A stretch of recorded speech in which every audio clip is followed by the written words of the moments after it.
খড়গপুরে বিক্ষোভের মুখে পড়লেন দিলীপ ঘোষ, আর বিক্ষোভের মুখে পড়ে মেজাজও হারালেন দিলীপ ঘোষ। একেবারে বিক্ষোভকারীরা তাকে দেখে বিক্ষোভ দেখিয়েছেন। সাংসদ থাকাকালীন তহবিলের টাকায় রাস্তা, আর তা উদ্বোধন করতে গিয়েই বিক্ষোভের মুখে পড়েন দিলীপ ঘোষ।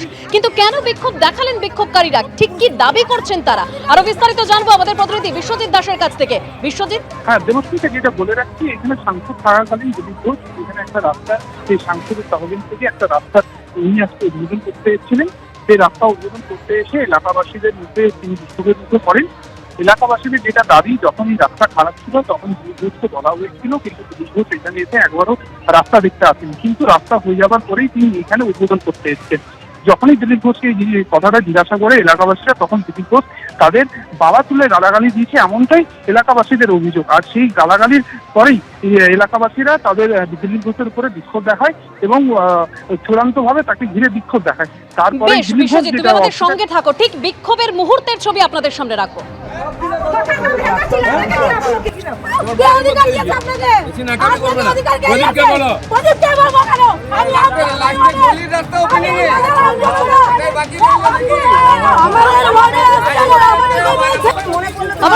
আমাদের প্রতিনিধি বিশ্বজিৎ দাস রয়েছেন আমাদের সঙ্গে টেলিফোন লাইনে। বিশ্বজিৎ, যে ছবি আমরা দেখতে পেলাম যে দিলীপ ঘোষ তিনি একেবারে মেজাজ হারালেন এবং তিনি বলছেন যে সবাই তৃণমূল।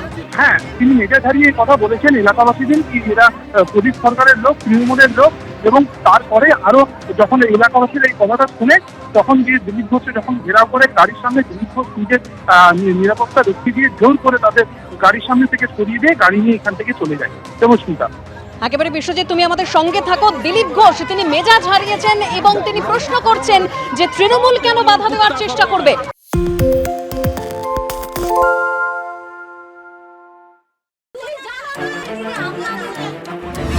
বাংলা চেঁচামেচি চায় না, বাংলা খবর চায়। বাংলা খবর, বাংলার খবর। আরে চাটা দে। এই আমার একটা চা দেন।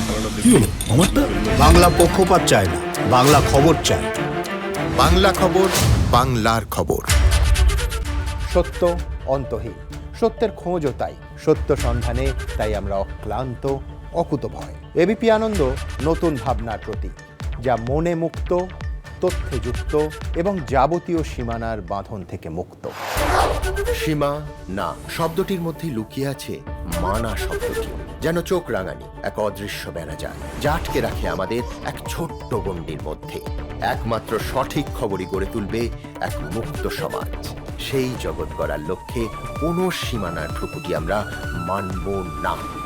এবিপি আনন্দ এগিয়ে থাকে, এগিয়ে রাখে।